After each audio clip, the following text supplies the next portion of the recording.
When I was little, it seemed to me that I had an ordinary family. Not perfect, but normal. My father worked, my mother took care of the house, my sister and I grew up together. My sister was 3 years younger than me, and we spent our entire childhood side by side. The same toys, the same cartoons, the same friends. But even then, I noticed that something was wrong with her. She always looked at me with a kind of tension. Do you know this look? When she seems to be smiling, but in her eyes as if you owe her something. I often ignored it. Well, the younger one, moody jealous, is a normal story for sisters. That's what my mom told me. And I believed. It seemed to me that this would grow out when we grow up. But it only got worse over the years. I studied well, I started working part-time early. At first, simple part-time jobs, babysitting, tutoring, then waitressing, then she began to design for local cafes. Gradually, she began to earn good money for a teenager. And the sister. My sister was always around, and always with claims. Do you think you're better? You're just lucky. You're always making yourself look right to please your mom. Then it was just words. But words sometimes hurt more than a knife, especially when they come from relatives. The family always compared us. Mom used to say, learn from your sister, she's a hard worker. And the father. My father was always somewhere in the distance. He seemed to be physically with us, but emotionally absent. He lived on the machine. Work, home, TV. It was easier for him to keep quiet than to sort out our quarrels. And so when I turned 20, I moved. Officially to study. In fact, I just wanted to escape from the eternal tension at home. My sister then threw a real tantrum. Tears, reproaches that I was leaving her, that now the whole family was holding on to her. She's never had anything on her though. She was always looking for someone to blame. And of course, most of the time at me. Everything started to get better in my new place. I found a normal job and started studying for the profession I dreamed of. And yes, I met a guy. We met by chance when I stumbled right at the entrance to the cafe where he worked. It's funny, corny, like in a cheap TV series, but that's exactly how it was. He was polite, kind, attentive. And most importantly, he didn't know anything about my family. A completely blank sheet. It was a release. I could finally be myself. But the better my life got, the more tense I felt when I called home. My sister was increasingly writing me passive-aggressive messages. Mom complained that you're so independent now and you've forgotten about your family. And my sister was constantly making jokes about my boyfriend, not even knowing him. Like, I wonder how long he'll last with you, or he's probably as boring as you are. And then the fun began. My sister suddenly started actively liking my photos, commenting on stories, and writing, I miss you. It was so unlike her that I was wary. But you know, at some point it even felt good. Maybe she really came to her senses? Maybe she's grown up? It turned out that everything was much dirtier. She wasn't bored. She was preparing the ground. Once I invited a guy to a family dinner. I wanted to show that I was doing well, that I was coping. My sister greeted him with such a fake smile that my insides immediately tightened. But she didn't show it. Then it started. She began to kindly tease. Do you know how boring she was as a child? Everything is on the shelves. Are you sure you can handle it? And all with such a good-natured face, as if she cares about me. But Mom, as always, said nothing. My father sat with a stony face.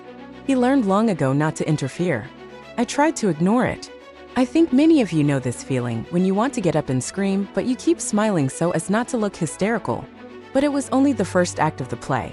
After that evening, my sister started texting my boyfriend on social media. Neutral messages first, then more explicit ones with flirting. I found out about it by accident. One day we were sitting together, and he accidentally opened the notification right in front of me. He immediately showed it, apologized, and said he was ignoring it. And I believed him. Because he really showed all the correspondence. He was honest. But my sister doesn't. It was just the beginning. And the worst part was I had no idea how far she was willing to go.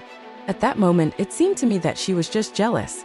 But the real reason for her behavior turned out to be much more rotten. She was ready to destroy everything I have just to feel like a winner. It was the beginning of the end. For a long time, I didn't understand how it turned out that way. It would seem that my own sister, the person I knew from birth, with whom we grew up under the same roof, shared toys, clothes, even secrets, suddenly turned out to be the most terrible enemy. It all started with the little things. Constant sharp jokes, needles in conversations, envious glances when I did something right. I didn't think much of it then. The same family. Native blood. It seemed like it was just a sisterly rivalry. But I was wrong. I was very wrong. When I started dating Tim, my first serious love, for some reason I thought that finally there was someone in my life who would be for me, who will be the mainstay. We met at a friend's party and everything immediately started spinning. He was attentive, kind, and supported me in difficult moments. Or so it seemed to me. Everyone liked him, even my mom, which was already a rarity. But the one who absolutely didn't like him was my sister. At first she tried to hide it. Sidelong glances, eye rolls, sarcastic comments like, "What do you see in him?" And I put it all down to jealousy. Well, what else? I have a relationship, she has no one. But then something strange started happening. She started appearing where she shouldn't be. For example, I arranged to meet Tim at a cafe. She happened to be there by accident. Or she would suddenly decide to visit her parents when I was there with him. One day, she even offered to help him choose a gift for me. Back then, something jumped inside me. Something was wrong. I saw the way she looked at him. Not like my girlfriend's sister. Not as a friend, but as a woman who wants something more. But I rejected those thoughts again. Well, a sister can't do that. Cannot. I was wrong. One day, I discovered a strange correspondence on Tim's phone. At first, everything was neutral, gift tips, a couple of jokes. Then the strange compliments started. From her. And Tim seemed fine with that. I asked him a question head on what does it mean? He turned around, said, "Your sister is just joking, it's not my fault that she writes." And I believed it. Because I wanted to believe.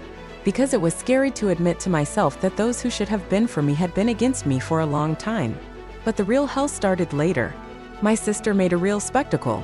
At first, it looked like an innocent drinking party with friends. She, Tim, and a couple of other mutual friends. I was at work at the time. She knew I wouldn't be there. Apparently, she chose this moment on purpose. Then the photos. Social network. And the final chord is I didn't want to tell you, but she came to my house. She stood on the doorstep, looking so sad, and said, "I'm sorry, but your boyfriend, he molested me. I wanted to protect you. I've been checking it to make sure it doesn't suit you." Word for word. I was checking. It's like I'm a fool who needs help choosing men. Everything went cold inside me then. She didn't do it because she wanted to protect me. She did it to break us up. To prove that she's better. To get it. Or maybe just for the fun of it. Because she could. Because she was used to always getting everything. I'm the one who works, saves, and tries. She's the one who gets it. But that wasn't the worst part. The worst part was that she told the whole family. Her story sounded beautiful. I wanted to save my sister from a traitor. Mom believed her. My father said nothing. Even some of my friends started looking at me strangely. And Tim? He wasn't making excuses. He just disappeared. Apparently, this was a convenient reason for him to end the relationship. And I was left alone. In the eyes of everyone, she's almost guilty. Guilty of trusting. I'm sorry that I didn't notice who I was contacting. And the sister? She was beaming. She posted photos of herself, rebuilding her life after stress.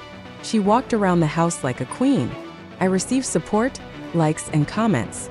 "You're so strong, well done for telling me everything." I sat and looked at it as if it were someone else's life. I couldn't believe all this was happening to me. It's like someone took my fate and just turned it inside out. And it wasn't a stranger, an enemy, or an outsider who did it. My sister. Someone who grew up with me, played with me as a child, learned to laugh and cry together. And then I realized one thing. No one but me will protect me. No one will be my lawyer. No mom, no friends, no men. Just me. And if she decides to play dirty, I'll show her what happens when you dig another person's hole. The real reckoning is yet to come, and she will remember it for a long time. It's been a few weeks since my life fell apart. I was betrayed by a loved one. My own sister betrayed me. My family condemned me. I felt like I was drowning, as if the floor had disappeared under me all at once. I withdrew into myself, unsubscribed from everyone, did not answer calls, avoided meetings. But this silence was not weakness. It was the silence before the storm. First, I decided that I would keep quiet. Let them believe what they want. But the more I saw her reaping the benefits of her lies, the more it boiled over in me. She walked with her head held high, exhibited stories where she heals the soul after moral trauma, quotes about fortitude, that bitter truth is better than sweet lies. And everyone, mom, friends, and our mutual acquaintances, clapped for her like a clown in a circus. But what really got me was how she changed her shoes. The one who always went through life head over heels now decided to play the savior. She told how she was forced to sacrifice her sister's relationship for her own good. It was just hell. It's just a setup. And everyone believed. Everyone except me. And then one day I woke up and realized, enough is enough. Does she want a game? There will be a game. Only now according to my rules. I knew she kept everything on social media. She's a narcissist. She lives by reactions. Everything she does is done in public. And that's where I decided to strike. I started collecting screenshots. Correspondence where she flirted with Tim while I was still dating him. Correspondence with her friends, where she openly laughed at how easily she divorced a fool. That is me. Where she discussed that she finally took everything from me. She didn't delete anything. She thought no one would find out. But I knew where to dig. I knew who she was talking to. People like to gossip. Especially those to whom she also once stepped on the throat. And I started small. From innocent posts. Not everything that seems like heroism is actually bravery. Sometimes it's just manipulation. Or, when the truth comes out, some masks won't hold up. I didn't mention any names. But people began to guess. Especially those who knew how it was. And then I posted the correspondence. The one. With evidence. No emotions, no comments. Just the facts. And the silence in the comments was replaced by a hum. People wrote, "What is the horror? This is betrayal. Sister? Seriously?" Now everything is falling into place. And then something came that I didn't expect. They started writing to me. Friends, acquaintances, even a cousin who used to be neutral. "I'm sorry, I didn't know the whole truth then. Now I see who's who. Hold on, you're strong." Mom found out about it a day later. She called me in tears. Said, "I didn't know. I didn't think." I was silent. Because it was too late. Because the moment she believed not me, but the one act scene, she had already made her choice. And now I've made mine. A sister? She tried to fight back. First, I erased my social networks. Then I rolled out a post about bullying and misunderstanding. She played the victim again. But now it didn't work. There are too many facts. Too many lies. People are not stupid. And her former fans started turning away from her. Her job was bursting at the seams. As it turned out, one of my colleagues had also read my story. She sent the screenshots to HR. My sister was always on the verge of being fired. She was toxic, conflicted, and complained. And now there's a reason. She was fired. Neighbors, girlfriends, even relatives began to shy away. She complained to her mom that everyone had turned away from her. And mom didn't know what to do. On the one hand, the daughter. On the other hand, it's true. But the truth burned. I was recovering. Slowly. I went back to work first. Then to sports. I stopped using my phone. Deleted all shared photos. I haven't heard from Timur. He just disappeared. Well, let it be. In this story, he was just a tool. The main thing is that I have regained myself. The sweetest part was afterwards. A couple of months later, my sister tried to apologize.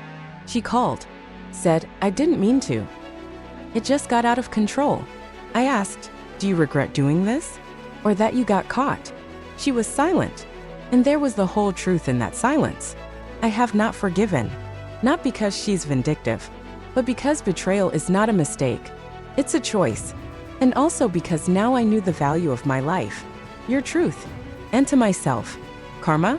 She came. Quiet but accurate. As always.